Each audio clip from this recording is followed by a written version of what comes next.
que Dieu nous bénisse. Bienvenue dans notre partage quotidien. Ce matin encore, nous voici devant le trône de Dieu pour écouter sa parole. Le thème de notre méditation ce matin, prise de conscience, la réflexion. Lorsque nous lisons dans Luc le chapitre 14, les versets 27 au verset 29, la Bible dit ceci.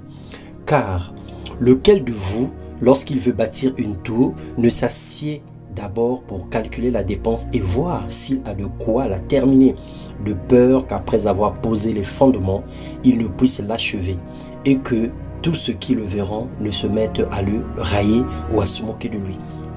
L'Éternel Dieu nous dit, pour cette raison même, faites tous vos efforts pour ajouter à votre foi la force de caractère.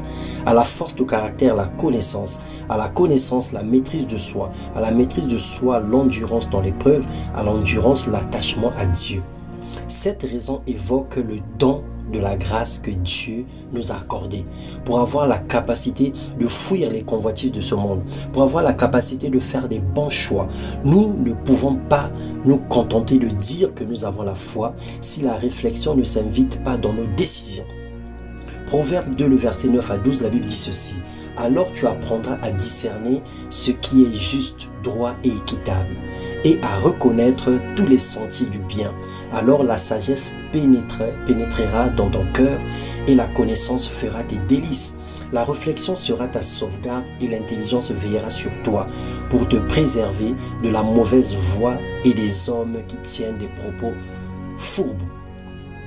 Nous échouons régulièrement parce que nous agissons sans réflexion. Nous agissons sans réfléchir. Nous ne prenons pas le temps de calculer la dépense ou de mesurer les situations avant de faire les choix. Avec qui se marier? Dans quelle église partir? Quelle étude faire? Quelle formation choisir? Avec qui marcher? Nous prenons parfois des décisions à la légère, parfois même le type de repas à manger. Nous ne prenons pas le soin de choisir même nos repas. Et nous sommes surpris de voir des indigestions et des maladies qui nous arrivent. Nous prenons des décisions à la légère sous couvert de la foi. Nous embrassons des situations sans consulter Dieu. Et quand ça ne marche pas, nous disons que Dieu nous a abandonnés et nous nous lamentons tous les jours. Dieu nous demande avant de bâtir nos projets, nous avons le devoir de nous asseoir pour réfléchir afin de trouver la solution ou encore la conviction avant de pouvoir le faire. Parce que tout ce qui n'est pas le produit d'une conviction est un péché. Alors en cette fin d'année, pour le nombre de jours qu'il nous reste pouvoir terminer l'année. Que Dieu nous donne la sagesse et l'intelligence dans toutes nos décisions, dans nos choix, dans toutes les œuvres que nous allons bâtir. Que tout cela honore Dieu au nom de Jésus-Christ. Alors tu dois faire ton bilan pour 2023. Choisis. Soumets à Dieu tes plans et laisse-lui le contrôle total. Refais avec le Seigneur.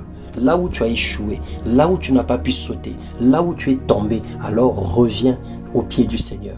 Refais à zéro, reprends à zéro avec Dieu, reprends à zéro. Avec le Seigneur, on n'est jamais en retard. Avec le Seigneur, il n'est jamais trop tard, parce qu'il est le maître de temps et des circonstances. Il est celui qui restitue même les années que les sauterelles ont dévorées.